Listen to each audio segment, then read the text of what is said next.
I'll read the first verse and please repeat after me. Anamayad anamayam athava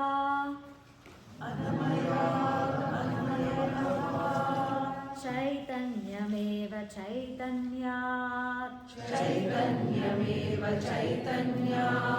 vijavara duri kartum vanchasi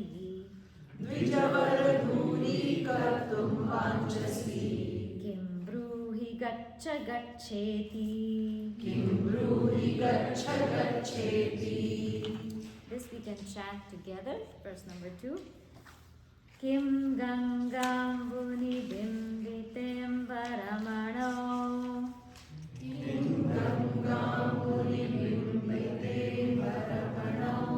chandalavati payaha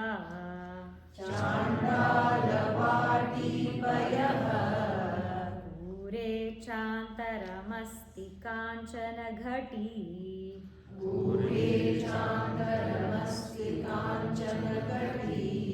mrit kumbhayor vambare pratyag vastuni nistaranga sahajananda vabodham budhau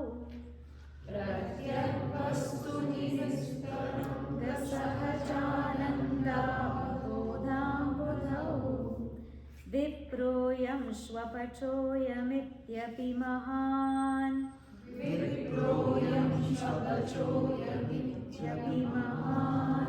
koyam vibeda pramaha.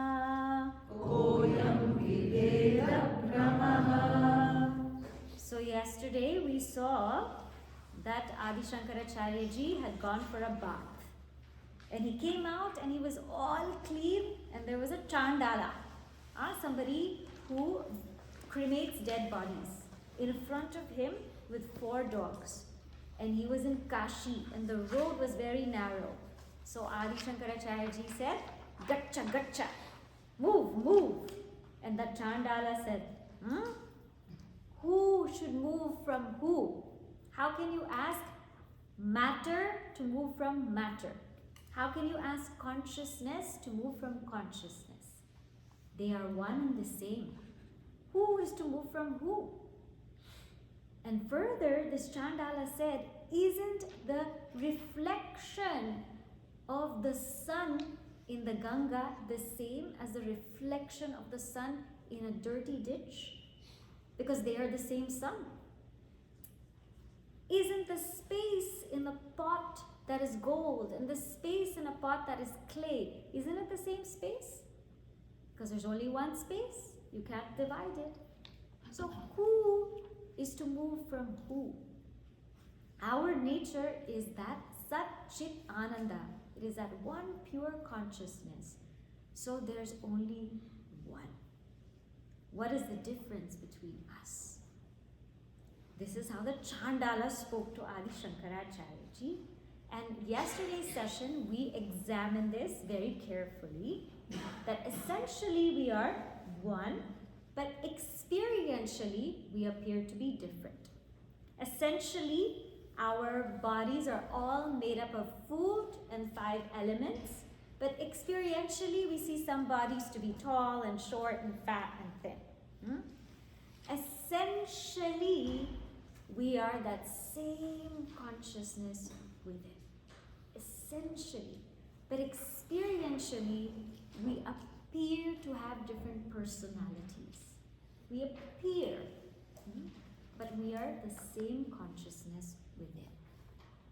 Does this mean that we have to treat each other the same? We treat our parents like our friends, like our teachers?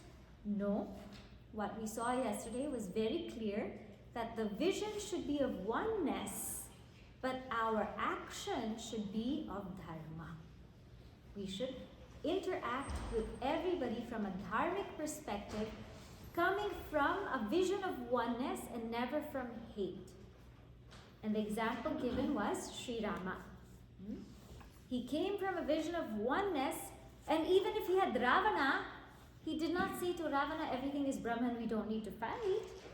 He still fought with Ravana, but he never fought out of anger, out of revenge, out of hatred. He fought out of dharma. This is where we are at. Now Adi Shankaracharya ji replies to this in 5 beautiful verses, and each 5 is representing a Mahavakya. And yesterday we saw what is a Mahavakya. It's the greatest compliment that anybody's going to ever give you. Because it tells you you are infinite. You are infinite. So whenever we feel low, open Shruti Mata. She will tell you, you are changeless, you are infinite, you are the source of bliss, you are all pervading. Very beautiful. So that is Mahavakya. It's a statement that's going to reveal my true identity, who I really am in this life. Now Adi Shankaracharya ji starts reflecting on the first Mahavakya, which is Prajnaanam Brahma. Consciousness is Brahman. That is now on page 8. So the next 5 verses are Adi Shankaracharya ji's reply. I'll chant, please repeat. Jagrat swapna sushuptishu spotatara. Jagrat swapna sushuptishu spotatara. Yasam vedujrumbhate. Yasam vedujrumbhate. Ya brahmadi pipilikanta tanusho. Ya brahmadi pipilikanta tanushu. Rota jagat sakshini. Rota jagat sakshini. Saivaham nacha drishya vastviti drada. Saivaham nacha drishya vastviti drada. Prajnapi yasyasti chet. Prajnapi yasyasti chet. Chandalostu satu dvijostu. Chandalostu satu dvijostu. Gururityesha Manisha mama. Gururityesha Manisha mama. Together. Jagrat swapna sushuptishu spotatara. Yasam vedujrumbhate. Ya brahmani pipilikanta tanushu. Rota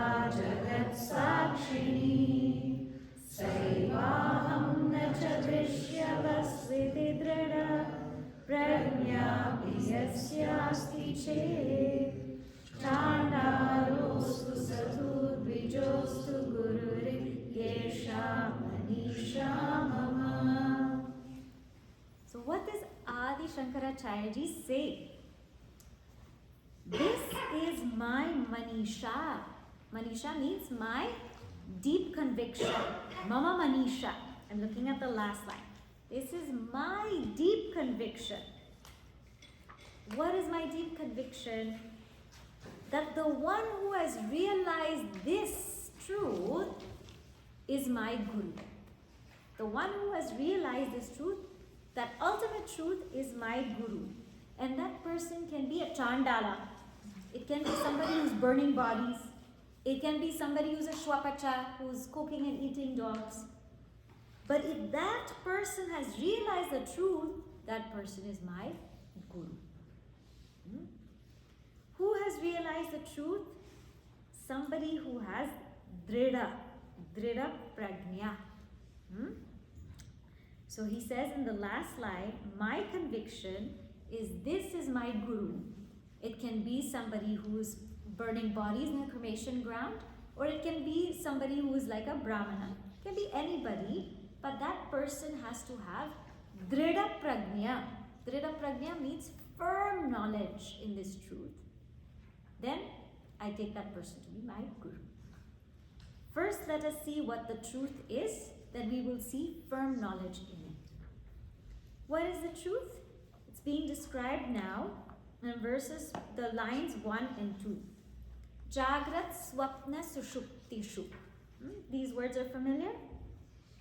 In waking, dream, and deep sleep, right? Ya Samvit, that consciousness which is in waking, dream, and deep sleep. Sputatara, very clearly, Sputatara, Ujrumbhate, it shines. So first let's look at this line. We feel that in our lives, our identity is the waker. So we feel, I am this waker. This is me. But have you ever thought about what happens in the other states? In the waking state, what's happening? Our ego is fully active. Everybody's ego is fully active in the waking state. Yes? What happens when we go to the dream state? When we go to dream state, I no longer am Shubhani. In dream state, I can take up another body also. I can have a different identity. I can be an animal, I can be a bird, I can time travel through space. But this identity in dream state, it's not there. I take up another body. So my ego is fully expressed in the waking state, but in the dream state, it's only partial. It's only partial. Only my vasanas are expressing. And based on my vasanas, all the dreams are coming. And when I go to deep sleep state, what happens? The ego is dormant. We have no sense of who we are in deep sleep. You understand? We have no sense of who we are. So this ego, who we take ourselves to be, as I said, ego, put your name there. We take ourselves to be this ego, but this ego is not always the same. It's fully expressing in waking state, it's partially expressing in dream state, and it's dormant in deep sleep, so much that I don't even know who I am in deep sleep. Now, how many hours a day you sleep? How many hours? 7. 6, 7, yeah, around there. Okay, let's go with 6. So 1/4 of the day you are sleeping. Yes? Right?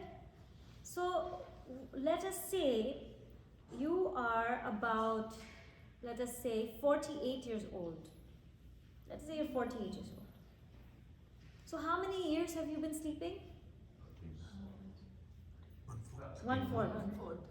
So what is that? 12 years. 12 years. No, 48. 1/4 of 48 is what? 12. Right? 12. So out of 48 years you've been living, 12 years you've been sleeping. No, I'm telling you, this we need to think about. 12 years you've been sleeping. Yeah? Yeah. Right? Now, those 12 years that you've been sleeping, you had no idea who you were. Your ego was dead. Out of 48 years, your ego was dead 12 years. And you think this is real? If something is real, it should have been with you all 48 years, isn't it? This personality, Shubhani, if I am 48, was not with me for 12 years. And I take this to be real. That's not the reality. The reality is what we call samvit. Samvit means consciousness. That consciousness which was present in waking, dream, deep sleep, as it is, that is you. You are not the waker, nor the dreamer, nor the deep sleeper. Because the waker died in the dreamer. The dreamer died in the deep sleeper. And the deep sleeper died in the waker. Did you die? No. So your reality is that consciousness that expresses through all states, waking, dream, deep sleep. That samvit is sometimes called sakshi. And in this particular verse, it's called Prajnaanam, consciousness, Prajnaanam. So first come to that understanding that I am not the ego. I am the witness of the three states. I'm the witness of the three states. I'm not the waker, not the dreamer, and not the deep sleeper. Question comes. So is it that we all have a little bit in us? Is it that I am the witness of my three states, you are the witness of your three states, and you are the witness of your three states? Is it that everybody is a sakshi? Or is it everybody is an atman and there's little atmans floating in everybody's body? Is it like that? No. Second line. Ya brahma dipipilikan tatanushu prota jagat sakshini. It says that sakshi, that prajnanam, that consciousness within you, it is prota, it is spread out. It is spread out where? Throughout the whole world. It is the witness of the whole world, not just you. It's a witness of the whole world. Where is it? Brahmaji. From Brahmaji, the most exalted being, until Pipilika, until the littlest ant, is that same consciousness everywhere. That same consciousness everywhere.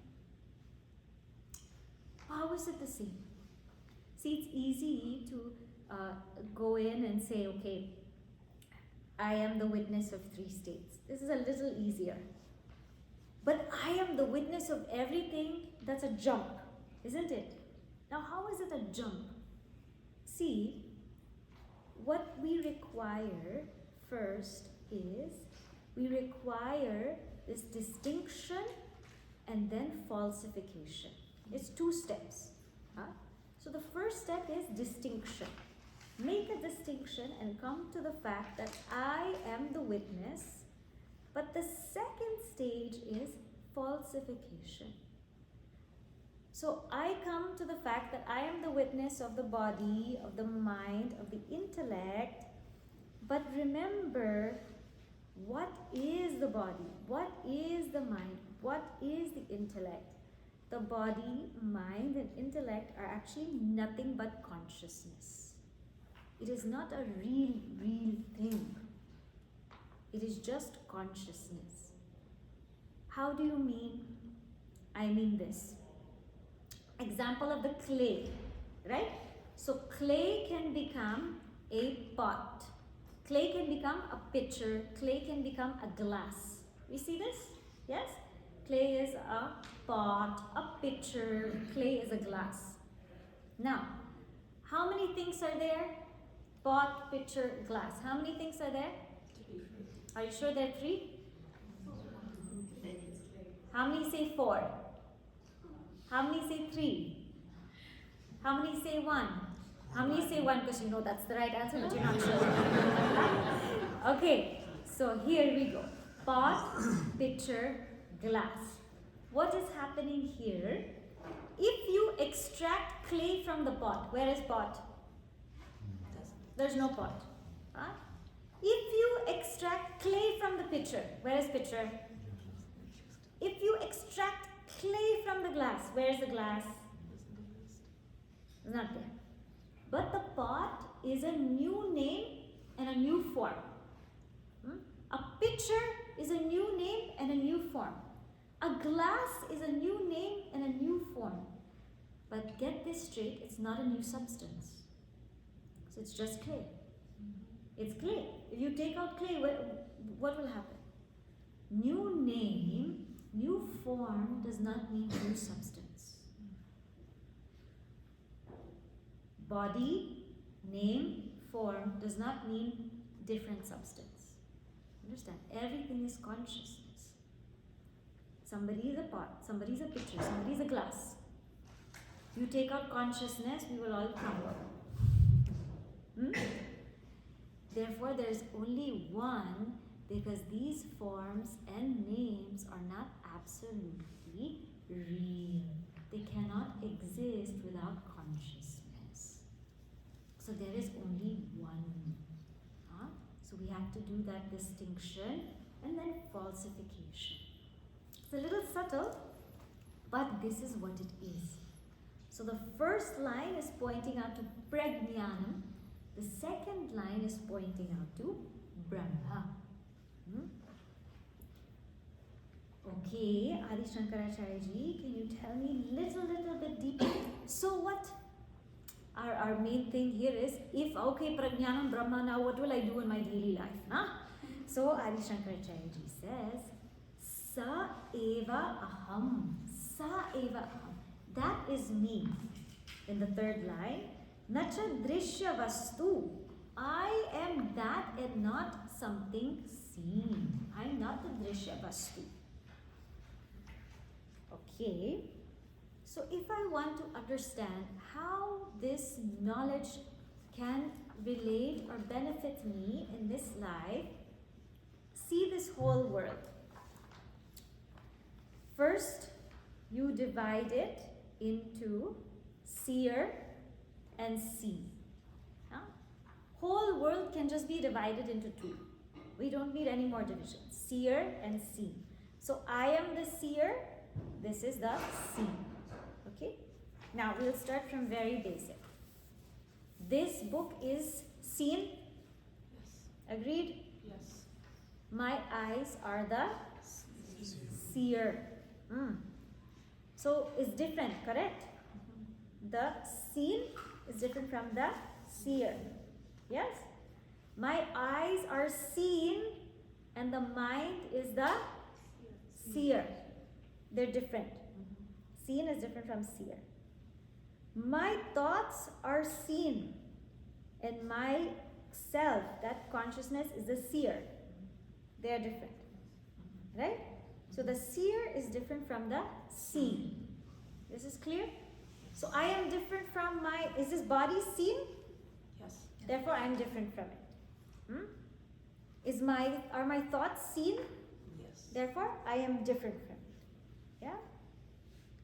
Now what's the beauty of this knowledge? Now this book is seen, eyes are the seer. Now describe this book to me. Describe. It's red, right? It's rectangle. Yeah? It's got a nice picture. Now did my eyes become red? Did they become rectangle? Huh? No. Did they become a book? No. Why? Because the seer is never affected by the seen. Seer is never ever affected by the seen. Now my eyes, they're dry. I have dry eyes. Let's say I'm sitting in front of the computer too much. I have dry eyes. And my mind is the seer. My eyes are the seen. Does my mind have dry eyes? No. If my eyes, which are seen, they need glasses, does my mind need glasses? Seer is not affected by seen. Now my thoughts are seen. They're experienced. They're an object of my experience. So sometimes I have happy thoughts, sad thoughts, pressure thoughts, calm thoughts. Now my thoughts are going up and down. They're the seen. Is the witness consciousness affected by the seen thoughts? No. No. The seer is never affected by the seen. The seer is never affected by the seen. So in life, when do we feel sorrow? When the seer starts identifying with the seen, we feel sorrow. When do we feel joy? When the seer disidentifies from the seen, there's absolute joy. So the seer identifies with the seen, samsara. The seer disidentifies with the seen, Leela.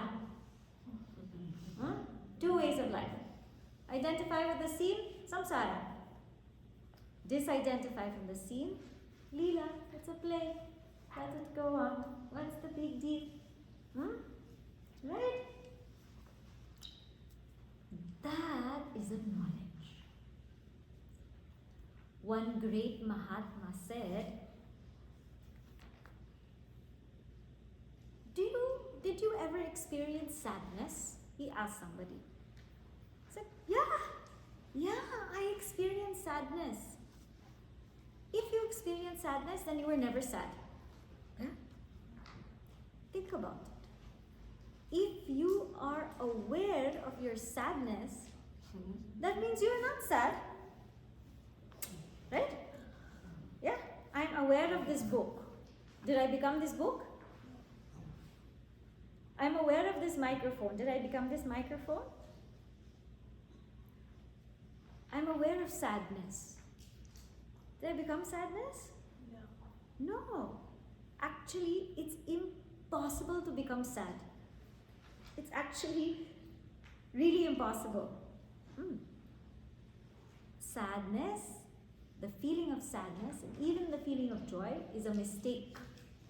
It's a mistake. We are always aware of it. We are never it. What we are aware of, we cannot be. What we are aware of, we cannot be. So, as a seeker, I have to decide. Am I going to be in the realm of the seer? Or am I going to mix up with the seen? That's your decision. That's your decision. If somebody might ask, if I remain the seer, who will do all of my responsibilities? Who will run my household? And who will work in my job? As I said yesterday, we had a question and answer. When we disidentify with everything and remain as that self, Narayana takes over and runs your life. Bhagavan takes over and runs your life, and that's how life flows. That's what happens to great Mahatmas. They remain as that self, and because they're bereft of their ego is completely gone, Bhagavan says, now I have space, and just runs their life. So it's actually the most beautiful thing. So the first verse, our caption is, I am the seer and not the seen. Can you repeat that? I am the seer and not the seen. the sea. One more time. I am the seer and not the seed. Okay, very good. Then Adi Shankaracharya ji says, the one who has firm knowledge, Drida Prajna. In Bhagavad Gita, chapter 2, we have Sthita Prajna, right? What does Sthita Prajna mean? There's also Asthita Prajna. Huh? So there's also people who may have knowledge, but it's not firm. It's shaky. You know, like when you want to see Mount Rainier, you cannot see, it's always cloudy. You cannot see. But one day, boom, you can see straight. So for that great being, that knowledge is always clear and accessible to them. It's not always clear, it's not only always accessible, but it's also very natural. So it's clear, it's accessible, and it's natural. That I am the seer, I am not the seen. It is clear, it is accessible, it's natural. Nobody has to tell them about it. Nobody has to remind them about it. It is just their being. It's so natural, the way we think that I am this person, they know I am that. There's a natural beauty to it. No struggle. That's how you know something is firm, when it's natural, when it's accessible. Adi Shankaracharya ji says, the one who has this, that is my Guru. And this is my Manisha. This is my conviction. Yes? Ready to move on to the next Manisha? Okay? Right. Brahmevaham jagatcha sakalam. Brahmaivahamidam jagatcha sakalam. Chinmatra vistaritam. Chinmatra vistaritam. Sarvam chaitada vidyaya trigunaya. Sarvam chaitada vidyaya trigunaya. Ashesham maya kalpitam. Ashesham maya kalpitam. Itham yasya dridamati sukhatare. Itham yasya dridamati sukhatare. Nitye pare nirmale. Nitye pare nirmale. Chandalostu satu dvijostu. Chandalostu satu dvijostu. Gururityesha manisha mama. Gururityesha manisha mama. Together. Brahmaivahamidam jagatcha sakalam chinmatra vistaritam. Sarvam chaitala vidyaya trigunaya. Ashesham maya kalpitam. Itham yasya dridamati sukhatare. Nitye pare nirmale. Chandalostu satu dvijostu. Gururityesha manisha mama. This person is my Guru. Be they a Chandala or a Dvija, they are my Guru. Who, the one who has direct, firm experience of this Supreme, I'm on line 3, which is bliss, Sukhatare, bliss eternal, Nitye, which is bliss, Sukhatare is bliss, Nitye, eternal, Pare, supreme, Nirmale, pure. What is this firm knowledge the Guru has? Brahma eva idam. Jagat chasakalam. This entire world, Jagat chasakalam, is Brahman. Sarvam khalvidam Brahma. This Mahavakya in the second verse is Aham Brahmasmi. Huh? So this entire world is Brahman. What is it like? Chinmatra vistaritam. It is like a play of pure consciousness. Sarvam cha etad. All of this, avidyaya trigunaya ashesham maya kalpitam. It is all projected by my own ignorance. My own ignorance, which is of 3 gunas. So this entire world is nothing but Brahman. I think it's different. I'm projecting it different because of my own ignorance. How to understand this? Here, now, imagine this. A white canvas. Plain white canvas. And in that white canvas, there's a beautiful painting. There's a beautiful painting where there's so many people. So many trees, mountains, forests. There's animals, all kinds of things there. So we have what we call pramata. Pramata means the knowers. You know, those who are the people. Pramata. We have prameya. Prameya means the objects, all different objects there. The grass, the trees, the mountains, the sky, the sun. Pramana, all the faculties and abilities which enable us to know. Our eyes, our ears, our minds, all of that is there. And we look at that beautiful, beautiful painting. But what is the substratum of that entire painting? That white canvas. Right? We get lost in the painting.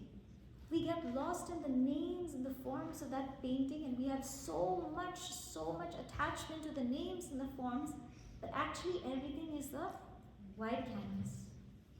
Everything is Brahman. In the same way, in a movie, we all know it's projected in a screen. But when we're watching a movie, we get so caught up. When we see this one gunda, I want to punch his face.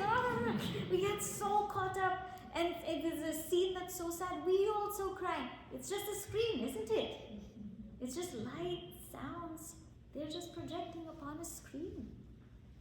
So in the same way, this whole world is nothing but Brahman. It is nothing but consciousness. Everything is just appearing in it. What is one more example? How is that possible? You think about your dream. Everybody dreams here? Yes. What happens in your dream? That one dreaming mind appears as everything. In your dream, you're appearing as everything, isn't it? Let us say you are dreaming that you're climbing up the mountains. You are appearing as the mountain, you are appearing as a tree, you're appearing as the path, you're appearing as the car, as the road, you're appearing as all of your friends. The one is appearing as many in your dream.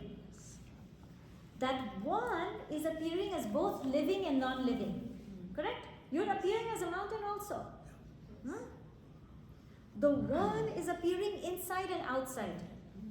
Isn't it? Sometimes in your dream, you're inside a house and there's something outside the house also.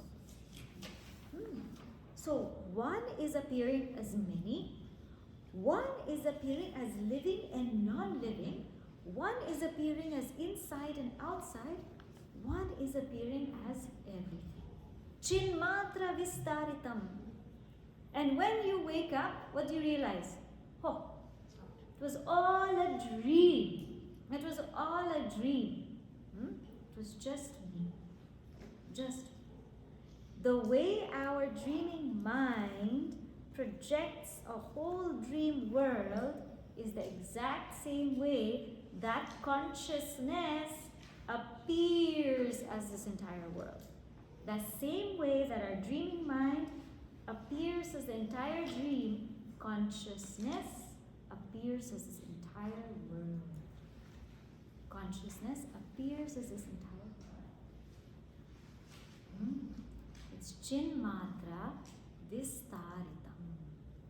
But because we get so lost in names and forms, we forget that it's consciousness. We forget.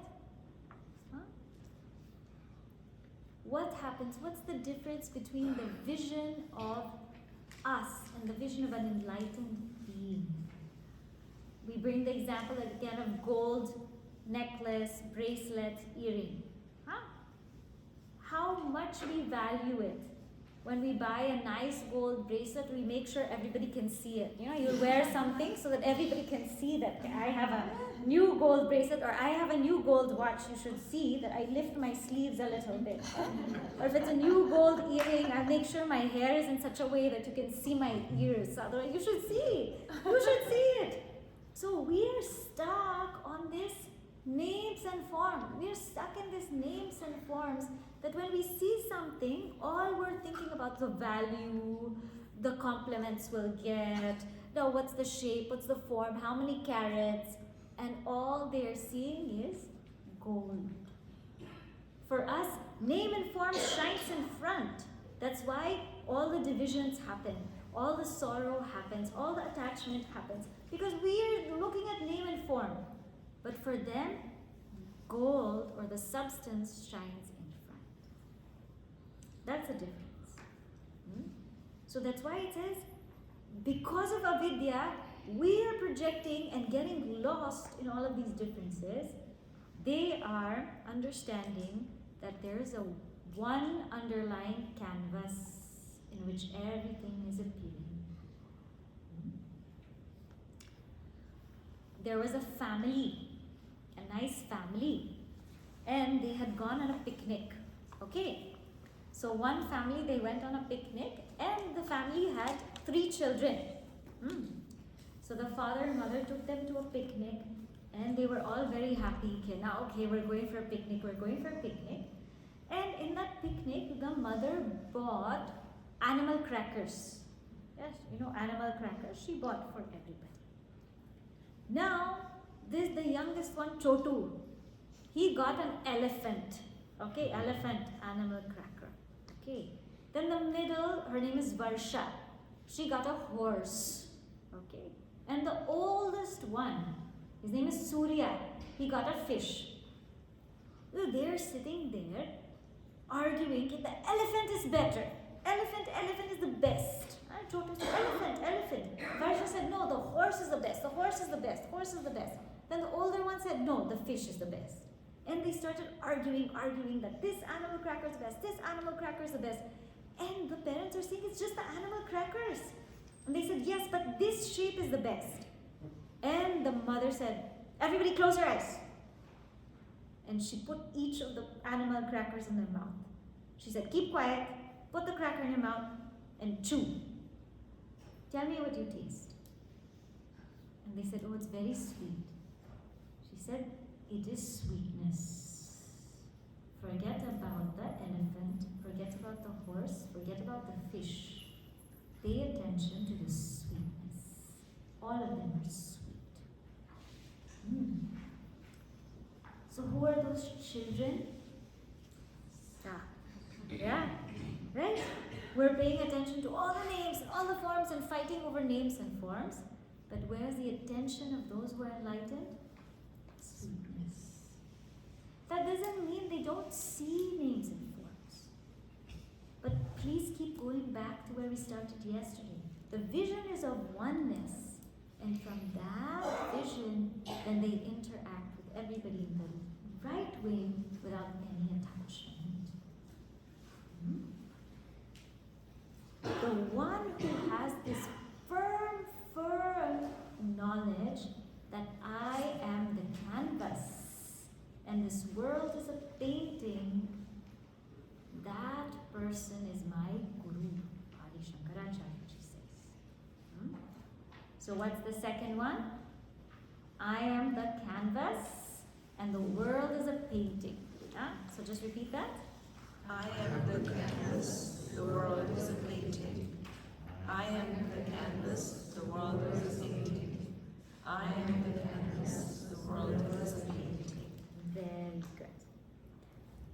Okay, so now we will have a little bit of a discussion for you. Alright? I'm just going to give you 2 questions to ponder on. Question number 1. How can I be more rooted in the seer instead of identifying with the seen? How can I be more rooted in the seer instead of identifying with the seen?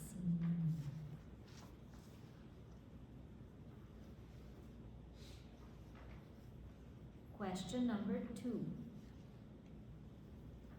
What can I do to look beyond names and forms?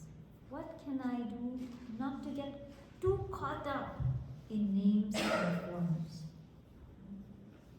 as a spiritual sadhaka?